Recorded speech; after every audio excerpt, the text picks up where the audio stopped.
Desde 1995, en Javier Beltrán Abogados, aconsejamos, representamos y defendemos judicial y extrajudicialmente causas en el ámbito del derecho civil, mercantil, penal, económico y tributario. Javier Beltrán Abogados, la mejor estrategia individualizada para su caso. Muy buenas noches, bienvenidos como cada miércoles a En Terapia. Hace unas semanas hablamos sobre denuncias falsas, en concreto nos centramos más en el ámbito de la violencia de género. Hoy queremos tocar otro tema diferente, pero que afecta a los más vulnerables dentro de estas relaciones. En el programa de hoy en Terapia hablamos de alienación parental.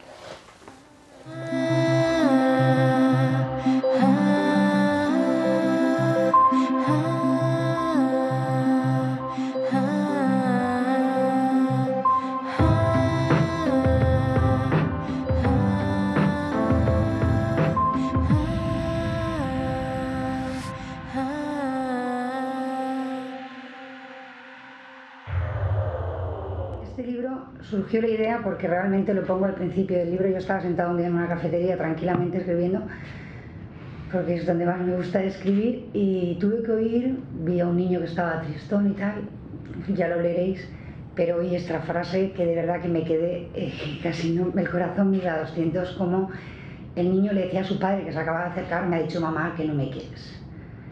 Aún lo digo y me emociono porque es realmente muy triste. Decirle esto a un niño es una crueldad y tenemos que tener valor para decirlo. Yo sé que ante una separación, ante un divorcio, evidentemente muy bien los padres no se pueden llevar. Esto lo sabemos todos, y que es muy dura esa situación porque hay dolor. Esto está muy claro, pero hay que hacer una clara diferenciación. Si somos padres o si somos progenitores. Primero, y muy importante, los niños ni son cosas ni son mercancía privada, y si lo hemos decidido los dos, la obligación de los dos es educar a ese niño, pero además educarlo no solamente académicamente, que esto la gente lo confunde, ¿no? Si va al mejor colegio, cuando no estamos tiene una chica que lo cuida magnífica, pues muy bien, perfecto, pero yo es que estoy hablando de la educación emocional, que es la que nos marca de por vida. Decirle a las jovencitas que de verdad, si piensan ser madres, que nadie les obliga, pero que ellas podrán cambiar de pareja 1000 veces si quieren, pero por favor, los niños no van a poder cambiar de padre. El padre que les den es de por vida y tienen que respetarlo por vida. Y los abuelos, estos que tanto sufren, y que veo que aquí hay muchos, que tienen que ir muchos a escondidas, esto me parte el alma, a verlos al recreo, son la familia del niño también. Es importante porque un niño es el 50%, es 50% madre y 50% del padre. Y siempre digo que por eso somos diferentes. Necesitamos de los dos. En diferentes momentos de nuestra vida hemos necesitado más de nuestra madre y otras veces hemos necesitado de nuestro padre. Pero no nos pueden mutilar de uno de los dos. ¿Os acordáis de Superman, de Christopher Reeve? Tuvo un accidente y se quedó tetrapléjico de aquí para abajo, ¿verdad? Bueno, pues quiero deciros que en una entrevista en la cual de verdad me hizo llorar de todo corazón, le preguntaron: señor Reeve, ¿qué es lo que más lamenta usted en estas circunstancias no poder hacer? Imagino que todos pensaron lo mismo que pensé yo, pues no puedo correr, no puedo tal. Lo que este señor dijo fue: lo que más lamento es no poder sentir el contacto y el abrazo de mis hijos. Y esto es lo que estamos haciendo con los niños y los padres de este país, ¿vale? Pero no por un accidente, sino por un atropello de las leyes y por un atropello de estas mujeres que yo creo que no han sido conscientes. Les pido por favor que la que esté a tiempo de rectificar, que rectifique, por favor, para que su hijo crezca sano. Y que el tiempo de verdad en las separaciones, pues eso, que todo cambia, cambiamos de pareja, pero que el niño no cambia de padre, que es el padre de toda, para siempre. Y sobre todo deciros que lo que he dicho, que tener hijos no es una obligación, que no os mientan. Ser padres sí lo es, si hemos traído hijos a este mundo. Impresionante, Carmen Serrano. Esta es un evento que organizó la Asociación de Custodia Compartida para la presentación del libro que ella comenta. Me ha dicho mamá que no me quieres. Me parece espectacular. A mí me ha emocionado. Bueno, la tendremos aquí. Contamos hoy en el plató, como siempre, Hans Yagüe, psicólogo. Buenas noches. Hola, buenas noches. Y Javier Beltrán, abogado. Buenas noches. Muy buenas no sé por qué lo digo, porque ya todos os conocen, pero bueno, lo recordamos. Yo he dicho alienación parental, se conoce con las siglas de SAP, síndrome de alienación parental, es de lo que vamos a hablar hoy. Y como hacemos siempre, para quien no lo conozca el término, no lo tenga claro lo que significa, voy a pedir por favor a Hans que nos lo explique. ¿Qué es este síntoma? Sí, bueno, comienzo yo. Vamos a tratar de definir este concepto que es complejo y ahora mismo, como se escuchan muchas opiniones y cosas en la televisión, vamos a explicar qué es lo que es y qué es lo que no es. El síndrome de alienación parental es un término que se acuñó en Norteamérica ahora unos 20 años, es decir, no es nada nuevo, y es para definir aquellas situaciones en las que siempre en un contexto de separación y divorcio, uno de los dos progenitores, es decir, aquel que tiene la custodia de los niños, ejerce una manipulación, ¿vale? No vamos a explicar ahora si es intencionada, malintencionada, pero está ejerciendo una manipulación sobre los niños, sobre los menores, en contra del otro progenitor que no tiene la custodia. Entonces, a raíz de eso, claro, el síndrome de alienación parental es la alegación que hace el progenitor que no tiene la custodia contra el otro progenitor porque está manipulando a los niños en su contra, para que no pueda obtener a lo mejor la custodia compartida o una serie de beneficios.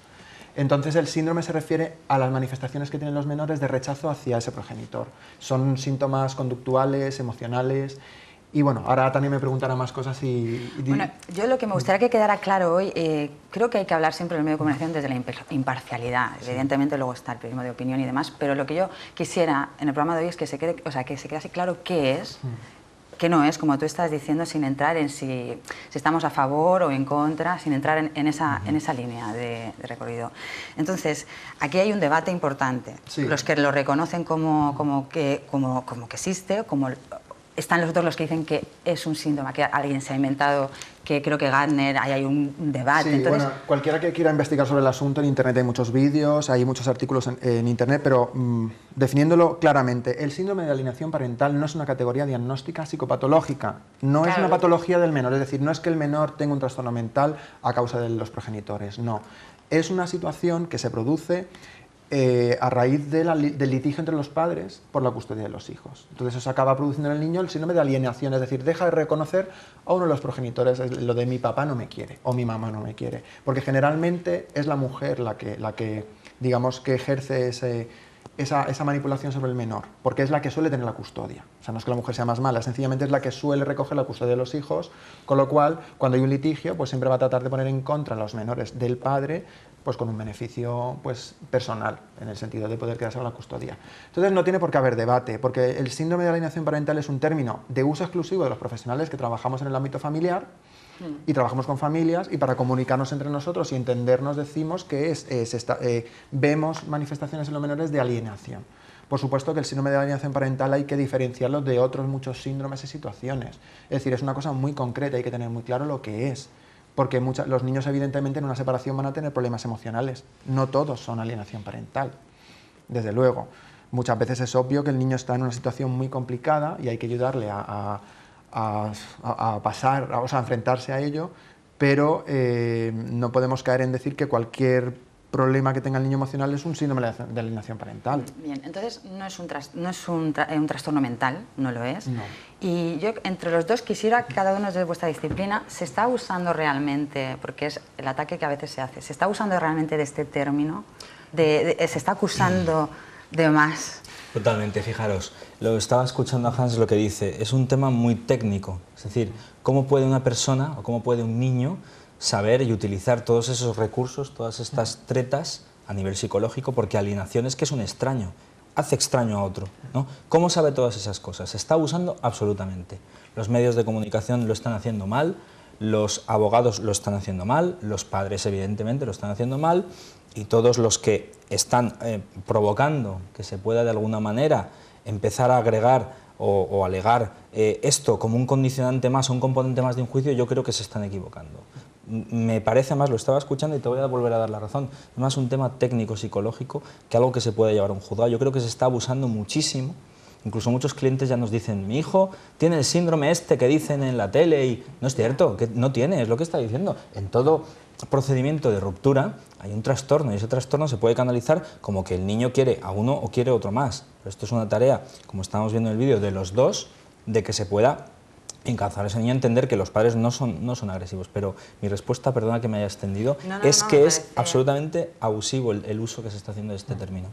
Pero, a ver, lo que se está haciendo un uso abusivo, pasa lo mismo en las denuncias falsas. Cuando se producen, están restándole credibilidad a cuando realmente está sucediendo esa violencia. Y aquí, si se abusa de eso, cuando realmente esté ocurriendo, que haya esa alienación... Acaba perjudicando a los verdaderos casos de alienación parental. Exactamente, que es lo que queremos. Y el abuso viene, ¿por qué? Porque de repente se ve una puerta abierta, es decir, como hablamos del tema del maltrato y la violencia de género, que muchas mujeres hacían uso de esa categoría pues para denunciar o para, digamos, ese es un recurso que se le ofrece a las personas, pues hacen uso de él. Ahora aparece el síndrome de alienación parental en España y entonces, claro, muchos hombres, porque generalmente son hombres, recurren a esta categoría para poder, digamos, plantar un informe pericial, psicológico, psiquiátrico, para poder reclamar la custodia. Entonces, claro, se está utilizando un diagnóstico relacional que utilizamos los profesionales entre nosotros y se lleva a los juzgados. Todas las asociaciones de profesionales de la psicología y la psiquiatría están diciendo que, por favor, que no se utilice, que no se lleve al juzgado este asunto. ¿Y cómo influye el hecho de, entonces, de que se esté en medio, los progenitores estén en medio de una situación de separación, de litigio por la custodia? Normalmente yo entiendo que está muy mal utilizado, porque en el momento en que una de las personas, por no distinguir siempre hombre-mujer, aunque si me permitís, porque a mí siempre me gusta mojarme y con estadísticas reales, por lo menos las que yo tengo, teníamos una especie de porcentaje más elevado, como que eran ellas las que influían al niño para que mantuvieran al padre como un extraño, en un 70-30% desde hace, por ejemplo, 10 años, pero más recientemente empezamos a ver cómo esto empieza a equipararse y empezamos a ver un porcentaje más cercano de un 60-40 o incluso a favor de mujeres respecto a hombres y un 50%. Entonces, lo primero que hacemos, y eso es la tarea que yo humildemente como abogados propongo que lo hagan y de hecho aprovechamos este espacio para que la gente lo haga, es que se utilice el informe psicológico de una manera correcta. Es decir, en el momento en que el padre entienda que el niño tiene algún trastorno o algún síndrome de alienación parental o marental, que podríamos también decirlo, se llama SAP, pero podría ser SAM también, es que haga partícipe al ex o al todavía esposo, si está en trámites de separación, de que acudan al psicólogo juntos y que sepáis que los psicólogos tienen la obligación, lo sabéis mejor que nadie, de hacer un buen diagnóstico de llamar a la otra parte a que vaya. No es válido que se aporte un documento en un juzgado sin haber llamado al otro. Entonces, esto es otro problema que tendríamos que ver. Es que estamos hablando es un tema escabroso de la mala praxis. De la mala praxis. ¿Por qué? Porque no vamos a juzgar a nadie, pero sí es cierto que con toda esta histeria social, claro, pues enseguida psicólogos, psiquiatras, abogados, el síndrome de alienación parental es como se pone de moda y vamos a diagnosticarlo, ¿no? Es como si el niño fuera un enfermo, ¿verdad? Exacto. Cuando realmente no es un enfermo, es un maltratado. Exacto. Y volvemos a lo de siempre, a la judicialización. Qué duro eso, Que Javier. sí. Es que es así. Es que es así, vamos a ver, si tú empiezas a decirle a tu niño, y entramos un poco en la materia que verdaderamente serían los datos concretos, que tu padre ha hecho esto, que tu madre ha hecho esto, que el niño sube al coche a las 5:30 de la tarde del viernes y le dice directamente al padre, tu novia no tiene cerebro, o que vuelve el lunes por la mañana al colegio y ve a la madre y le dice, tú te callas que no sabes hacerlo, ahí ha pasado algo, pero ¿esto verdaderamente es un síndrome? ¿Es el extremo llevado vamos a ver, o es el principio? Vamos a indagar un poquito. Hablando desde la experiencia profesional que tenemos, es que últimamente todo lo que nos encontramos, los psicólogos que trabajamos en familia, es esto. Son parejas separadas que vienen con problemas de los menores. Y quieren un informe psicológico como diciendo, bueno, que hay ahí, que las parejas no se está comportando como debiera. En todo proceso de separación y divorcio, el niño inevitablemente va a estar expuesto a una serie de situaciones que yo, evitaría a toda costa que estuviese al tanto de ciertas cosas, de ciertos comentarios, pero bueno, entendamos que es inevitable. Con lo cual el niño va a estar escuchando cosas, va a percibir el rechazo o el litigio o la lucha entre ambos progenitores. Entonces, claro, eso al niño le va a provocar un cacao mental, por así decirlo. Eso no es alienación parental. La alienación parental viene cuando ya, digamos, que cualquiera de los progenitores, y ahí es donde está el trastorno. La psicopatología estaría en el progenitor que está, digamos, manipulando al menor. Bien sea consciente o inconscientemente, porque están los trastornos facticios. Luego te voy a pedir que nos pongas algunos Sí. ejemplos, que sé que hay un montón, Sí, para hay que muchos, podamos muchos. identificarlo mejor, de cosas concretas. Pero tengo que cuando decir que alguien se hace da. esto, esto es una manipulación, esto es un maltrato. Ahora vamos un momentito a publicidad.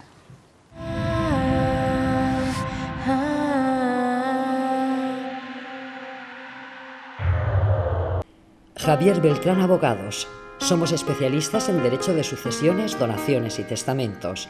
Le asesoramos y ayudamos desde la redacción de su testamento hasta el completo reparto de los bienes que usted desea donar a otros o ha recibido por herencia. Javier Beltrán, su abogado de confianza. Ahora en Alicante, en la zona del Boulevard del Pla, Gran Vía, puedes montar tu negocio en pocas horas. Alquilamos locales comerciales y oficinas vacías. Desde 50 hasta 500 metros, listos para entrar con servicio de agua, luz y aire acondicionado. Inicia de inmediato tu negocio. Contrata directamente con los propietarios. 619 98 45 75 céntimos. Listas para ocupar.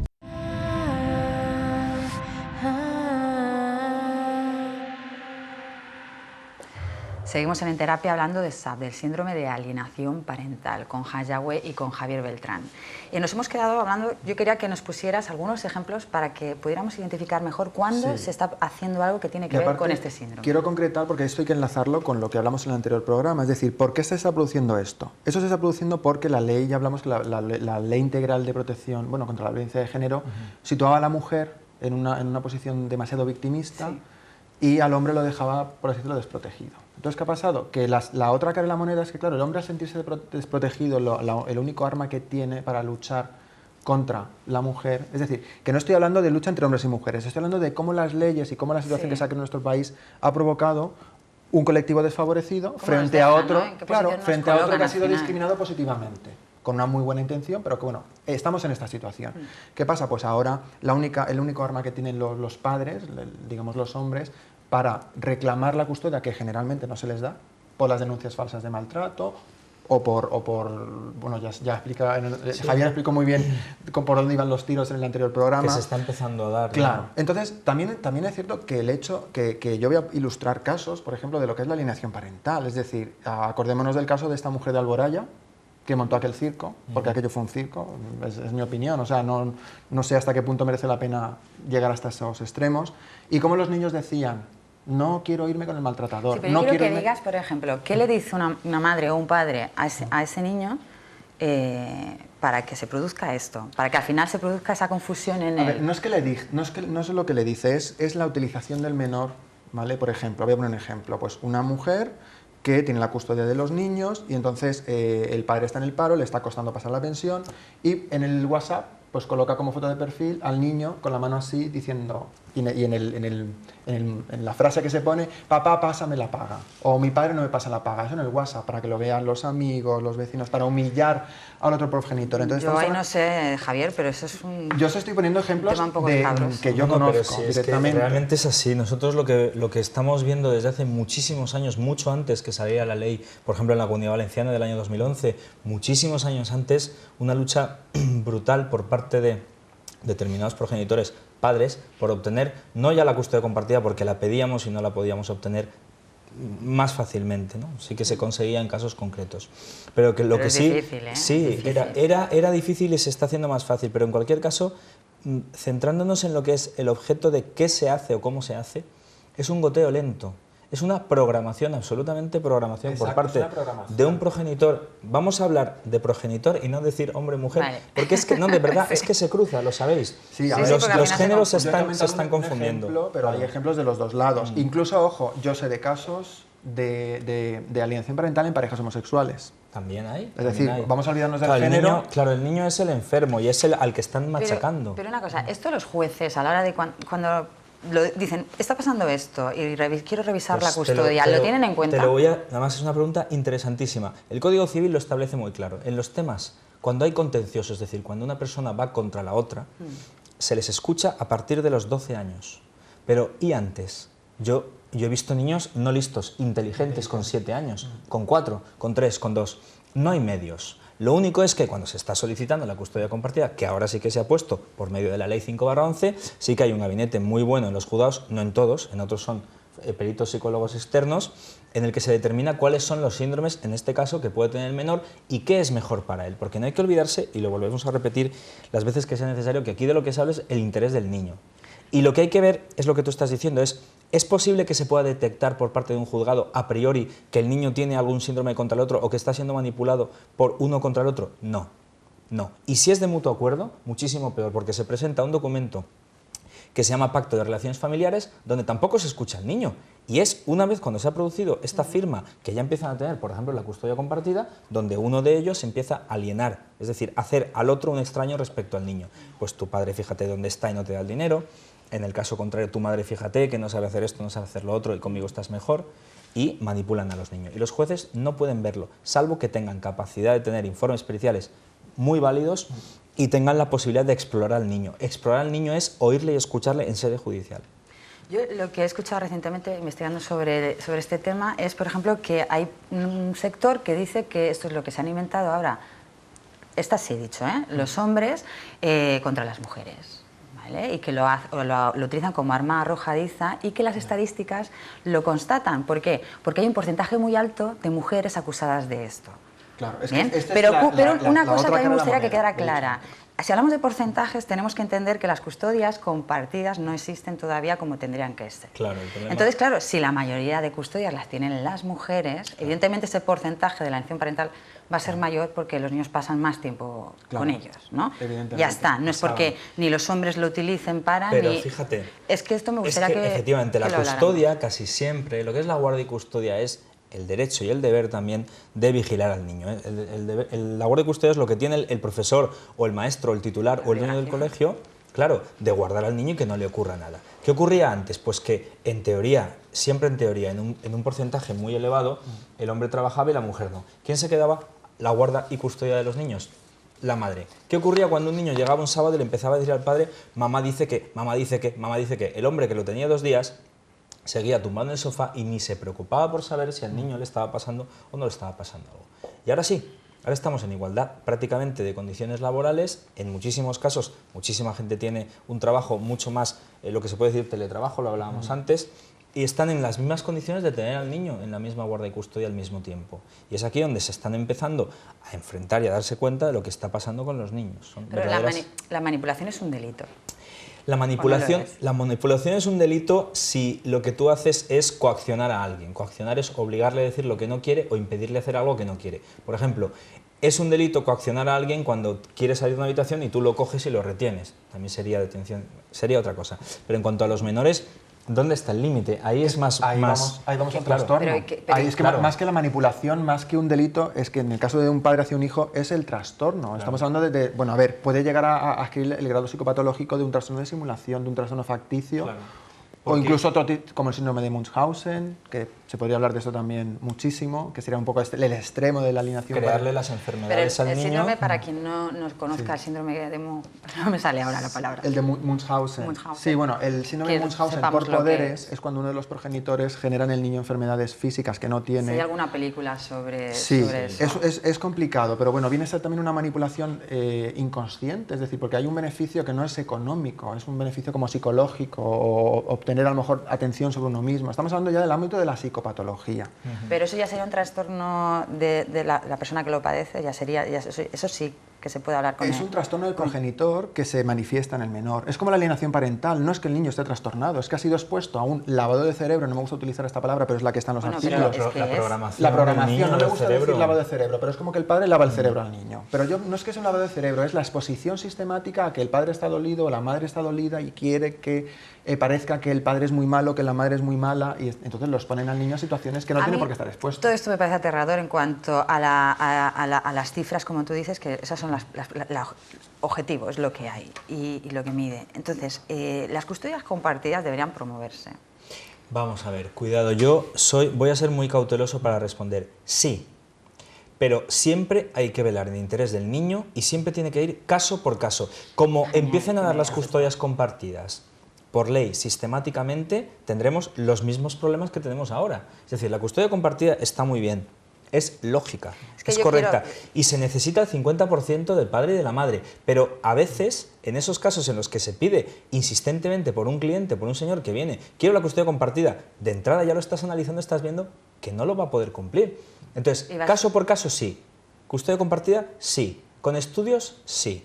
Pero caso por caso. Pero ahí es donde yo quería ir a parar ahora, y es ¿qué criterios se tienen a la hora de hacer, por ejemplo, estos sistemas de comunicación, como quieren empezar a llamarlo, que es mucho mejor que hablar de régimen de visita, que parece visitas. Que estemos en... Mira, lo primero, lo más importante es ver el lugar de residencia. Lo importante es ver la edad del niño. Pero ¿qué hay que priorizar entonces? Lo importante es la estabilidad del niño. Si el niño está bien en el colegio, rinde y cumple una custodia compartida, es muchísimo más fácil de proponer.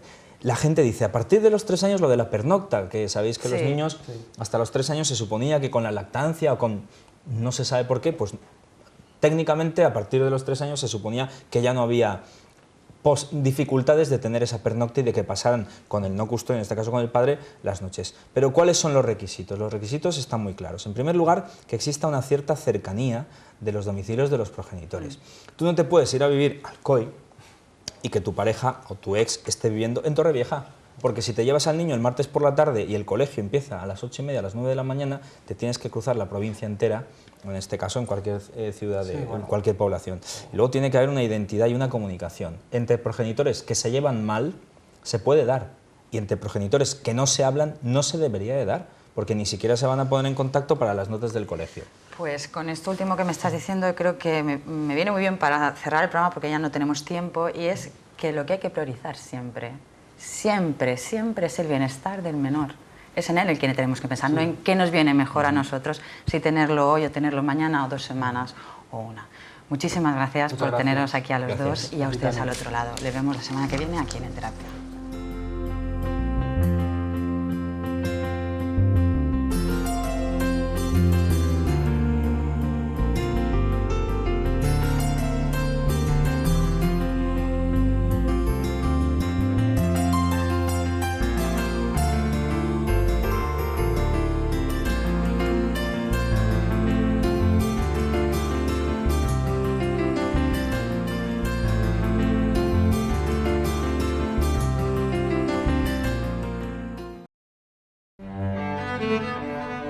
Desde 1995, en Javier Beltrán Abogados, aconsejamos, representamos y defendemos judicial y extrajudicialmente causas en el ámbito del derecho civil, mercantil, penal, económico y tributario.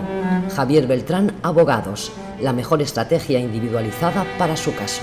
En Psicoactúa, la Unidad de Psicología y Medicina de la Salud del Hospital Internacional Medimar, abordamos los problemas psicológicos de nuestros pacientes con profesionalidad, calidez y discreción.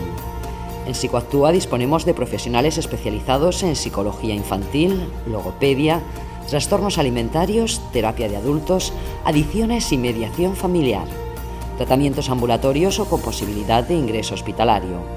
Psicoactúa, haciendo fácil lo difícil.